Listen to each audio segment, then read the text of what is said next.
ആഹിത മനോഹര പുണ്യം വിളയും ചരിത്രമെഴുതും വരാപ്പുഴ. പെരിയാർ നദിയുടെ കുഞ്ഞോളങ്ങൾ തഴുകി നനച്ചൊരു വരാപ്പുഴ. വരാപ്പുഴ വരാപ്പുഴ കേരള സഭയുടെ മാതാവാകും വരാപ്പുഴ.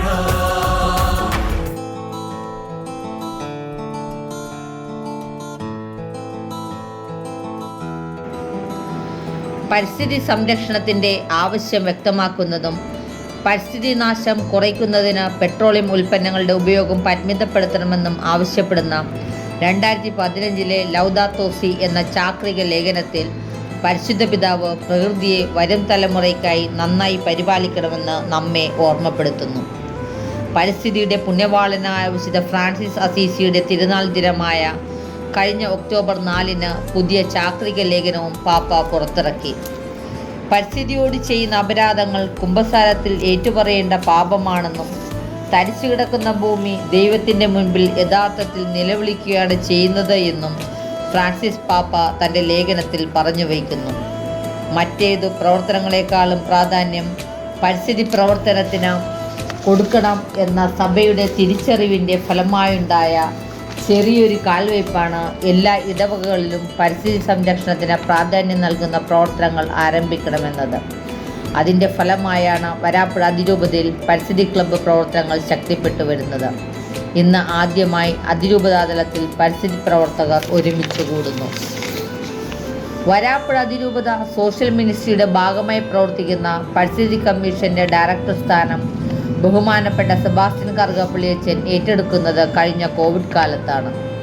കേരള സർക്കാരിൻ്റെ സുഭിക്ഷ കേരളം സുരക്ഷാ പദ്ധതിയോട് ചേർന്ന് വരാപ്പുഴ അതിരൂപതയിലെ സ്ഥാപനങ്ങളിലും ഭവനങ്ങളിലും വിഷരഹിത പച്ചക്കറികൾ ഉൽപ്പാദിപ്പിച്ച് അതിരൂപതാംഗങ്ങളെ ഭക്ഷ്യമേഖലയിൽ സ്വയം പര്യാപ്തമാക്കുക എന്ന ലക്ഷ്യത്തോടെ അഭിവന്യ ജോസഫ് കളത്തിപ്പറമ്പിൽ പിതാവ് വിവിധ കർമ്മപരിപാടികൾ പ്രഖ്യാപിച്ചു.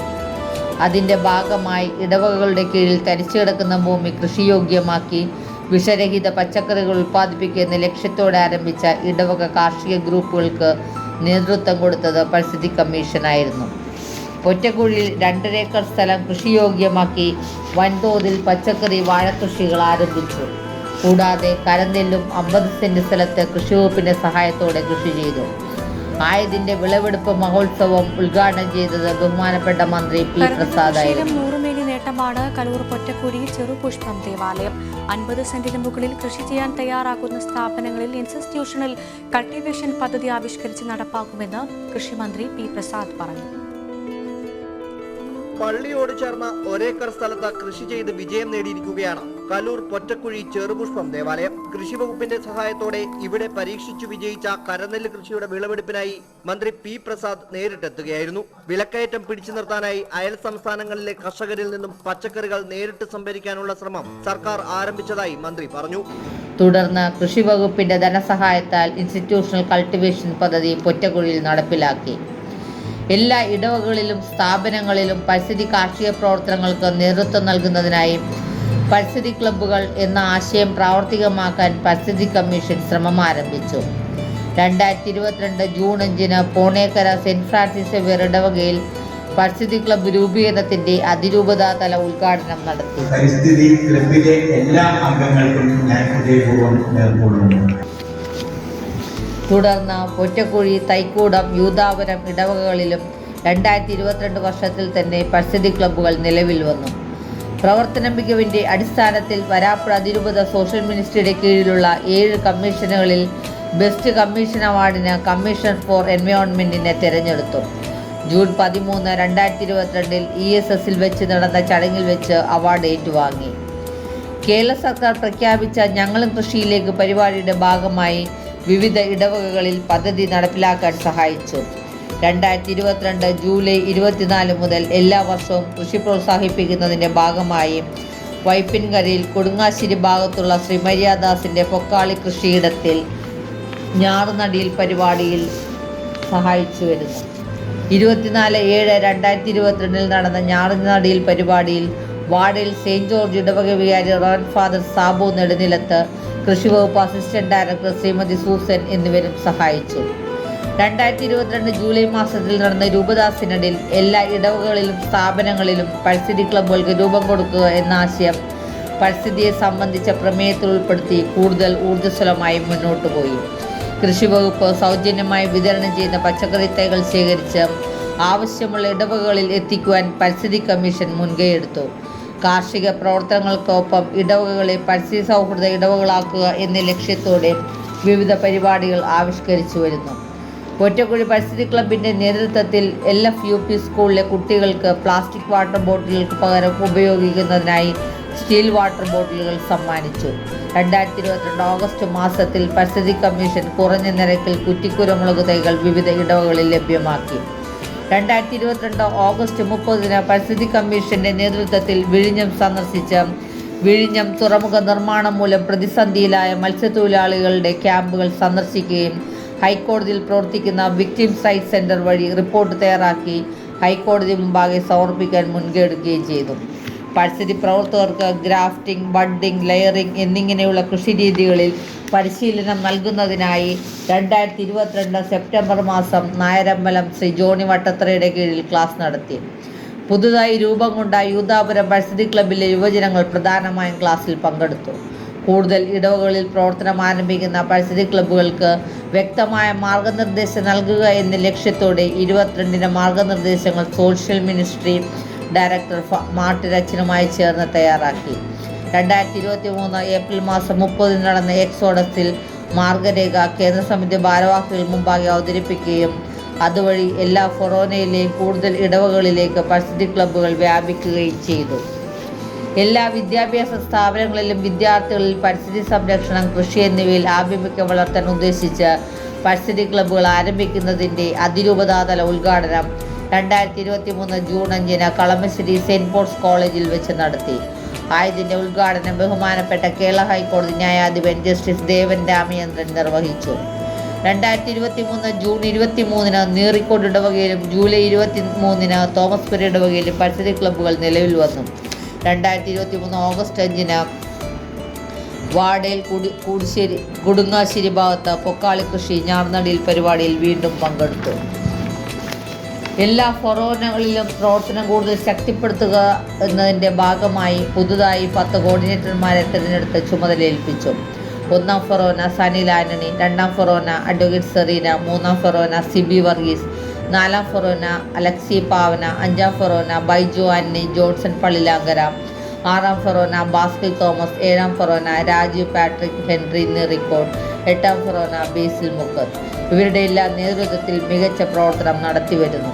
ഓരോ ഫൊറോനയിലും ഏറ്റവും നന്നായി പ്രവർത്തിക്കുന്ന ഇടവകകൾ സെബാസ്റ്റ്യൻ കറുകപ്പിള്ളിയച്ചൻ്റെ നേതൃത്വത്തിൽ സന്ദർശിച്ചു. ഏപ്രിൽ 22 പെരുമാനൂർ ഇടവക സന്ദർശിച്ചു. കേന്ദ്ര സമിതിയും പരിസ്ഥിതി ക്ലബ്ബും ഒത്തുചേർന്ന വിവിധ പരിപാടികൾ ആവിഷ്കരിച്ച് നടപ്പാക്കുന്നു. പള്ളിയും പരിസരങ്ങളും കൂടുതൽ ഹരിതാഭമായി നിലനിർത്തുന്നു. അതേ ദിവസം തന്നെ ഇടയക്കുന്ന ഇടവകയെ സന്ദർശിച്ചു. പരിസ്ഥിതി ക്ലബിൻ്റെ നേതൃത്വത്തിൽ തരിച്ചു കിടക്കുന്ന ഭൂമിയിൽ പച്ചക്കറി കൃഷി ആരംഭിക്കുന്നു. ഏപ്രിൽ 23 പോണിൽ ഇടവകയും പൊറ്റക്കുഴി ഇടവകയും സന്ദർശിച്ചു. April 24 Thaikoodam Thomaspuram, April 29 Chariyanthuruthu Neerikode,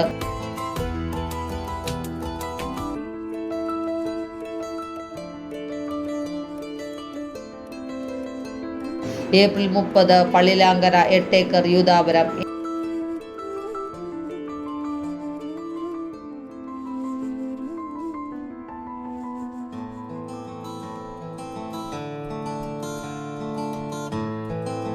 May 3 Puthuvype Manjanakkad ഇടവകളും സന്ദർശിച്ചു. ജൂൺ 2 പുതുതായി എടവനക്കാട് പരിസ്ഥിതി ക്ലബ്ബ് രൂപീകരിച്ചു. ഈ വർഷത്തെ പരിസ്ഥിതി ദിനാഘോഷം ഭൂരിഭാഗം ഇടവകകളിലും നടത്തി. സന്ദർശനത്തിൻ്റെ അടിസ്ഥാനത്തിൽ വിവിധ മേഖലകളിൽ തുടങ്ങിയ 6 ഇടവകളെ ബെസ്റ്റ് പെർഫോമൻസ് അവാർഡിനായി തിരഞ്ഞെടുത്തു. ചെടികൾ നട്ടുപിടിപ്പിച്ച് അലങ്കരിച്ച മികച്ച പരിസ്ഥിതി സൗഹൃദ സെമിത്തേരി തൈക്കൂടം ഇടവക പരിസ്ഥിതി ക്ലബ്ബ്. ഇടവക പൂർണ്ണമായും പ്ലാസ്റ്റിക് നിരോധന പ്രവർത്തനങ്ങൾക്ക് നേതൃത്വം നൽകുന്നത് നീറിക്കോട് ഇടവക പരിസ്ഥിതി ക്ലബ്ബ് അംഗങ്ങളാണ്. മഴവെള്ള സംഭരണി, ദേവാലയത്തിൽ ഒരുക്കിയ ഇടവക, മാലിന്യ സംസ്കരണത്തിൻ്റെ നൂതന ആശയങ്ങൾ എന്നിവ നടപ്പാക്കുന്നത് 8 ഏക്കർ സെയിൻറ്റ് ജൂഡ് ചർച്ച് പരിസ്ഥിതി ക്ലബ്ബ് അംഗങ്ങളാണ്. കേന്ദ്ര സമിതിയും പരിസ്ഥിതി ക്ലബ്ബും ഒത്തുചേർന്ന് ഇടവക ജനങ്ങളുടെ സഹകരണത്തോടെ കാർഷിക വിഭവ സമാഹരണ പദ്ധതി നടപ്പിലാക്കുന്നത് പുതുവൈപ്പ് ഇടവകയാണ്. ദേവാലയ പരിസരത്ത് മനോഹരമായ പൂന്തോട്ടം ഒരുക്കുന്നതിന് നേതൃത്വം നൽകുന്നത് യൂദാപുരം ഇടവക പരിസ്ഥിതി ക്ലബ്ബ് അംഗങ്ങളാണ്. ദേവാലയ പരിസരത്ത് ബൊട്ടാണിക്കൽ ഗാർഡനും ദേവാലയ ഉടമസ്ഥതയിലുള്ള സ്ഥലത്ത് തെങ്ങിൻ തോപ്പും വാഴകൃഷിയും ഒരുക്കുന്നത് കോണേക്കര പരിസ്ഥിതി ക്ലബ്ബ് അംഗങ്ങളാണ്. വിവിധ ഇടവകളിൽ മികച്ച രീതിയിൽ പരിസ്ഥിതി സൗഹൃദ ജൈവവളം ഉപയോഗിച്ച് പച്ചക്കറി കൃഷി ചെയ്യുന്ന 22 പേരെ ഇന്ന് ആദരിക്കുന്നു. പരിസ്ഥിതി ക്ലബ്ബുകൾ ആരംഭിച്ച് 2 വർഷം പൂർത്തിയാവുന്ന വേളയിൽ വരാപ്പുഴ അതിരൂപതയിലെ ഇടവകളിലുള്ള പരിസ്ഥിതി കാർഷിക പ്രവർത്തക കൂട്ടായ്മയായ ഹരിതം 2024 ഒരുക്കുന്നതിന് സഹായിച്ച ഏവരെയും, പ്രത്യേകിച്ച് ആതിഥ്യം നൽകുന്ന പെരുമാനൂർ സെയിൻറ് ജോർജ് ഇടവകയിലെ ബഹുമാനപ്പെട്ട വൈദികർ, പാരിഷ് കൗൺസിൽ ഭാരവാഹികൾ, കേന്ദ്ര സമിതി അംഗങ്ങൾ, പരിസ്ഥിതി ക്ലബ്ബ് പ്രവർത്തകർ എന്നിവരെ പരിസ്ഥിതി കമ്മീഷന്റെ പേരിലുള്ള കൃതജ്ഞത അർപ്പിക്കുന്നതിനും ഞാൻ ഈ അവസരം വിനിയോഗിക്കുന്നു. പരിസ്ഥിതി കമ്മീഷന്റെ പ്രവർത്തനങ്ങൾക്ക് ഊർജ്ജസ്വലമായ നേതൃത്വം നൽകുന്ന സെബാസ്റ്റ്യൻ പ്രവർത്തനങ്ങളെക്കുറിച്ച് പറയാതെ ഈ റിപ്പോർട്ട് പൂർണ്ണമാവില്ല. യൂദാപുര ഇടവകയിൽ കുട്ടിക്കൃഷി പ്രോത്സാഹിപ്പിക്കുന്നതിന് കുടുംബ യൂണിറ്റുകൾ വഴി വിത്തുകൾ വിതരണം ചെയ്യുന്നു. ഇപ്രാവശ്യത്തെ വേദപാഠം പ്രവേശനോത്സവം വൃക്ഷത്തൈകൾ നട്ടുകൊണ്ടാണ് യൂദാപുര ഇടവക ആഘോഷിച്ചത്. തരിശായി കിടന്ന പ്രദേശം മുഴുവൻ വൃക്ഷത്തൈകൾ നട്ടു. ഈ മാസത്തെ തിരുക്കർമ്മങ്ങളെല്ലാം പരിസ്ഥിതിക്ക് പ്രാധാന്യം കൊടുത്തുകൊണ്ടുള്ള പരിപാടികളോടെയാണ് യൂദാപുരത്ത് നടപ്പിലാക്കിയത്. ഞങ്ങളുടെ പ്രവർത്തനങ്ങൾക്ക് സഹായം നൽകി വരുന്ന അഭിവന്യ ജോസഫ് കളത്തിപ്പറമ്പിൽ പിതാവ്, എബിജിനച്ചൻ, മാർട്ടിനഴിക്കത്തച്ഛൻ, യേശുദാസ് പഴമ്പള്ളിയച്ചൻ, Kerala CC vice president Joseph Jude എന്നിവർക്കും സാന്നിധ്യം കൊണ്ട് ഞങ്ങളെ അനുഗ്രഹിച്ച നിയുക്ത സഹായ മെത്രാൻ മോൺസിഞ്ഞോർ ആന്റണി വാലിങ്കൽ, കൃഷി വകുപ്പ് മന്ത്രി P Prasad, TJ Vinod MLA, കൃഷി വകുപ്പ് ഉദ്യോഗസ്ഥർ Shrimati Sasikala, Sindhu P Joseph, Ramesh Kumar, Joshi Paul എന്നിവരെയും സ്ഥലം കൗൺസിലർ ശ്രീമതി പത്മജിയെയും നന്ദിയോടെ ഓർത്തുകൊണ്ട് ഈ റിപ്പോർട്ട് സാദരം നിങ്ങളുടെ മുൻപാകെ സമർപ്പിക്കുന്നു.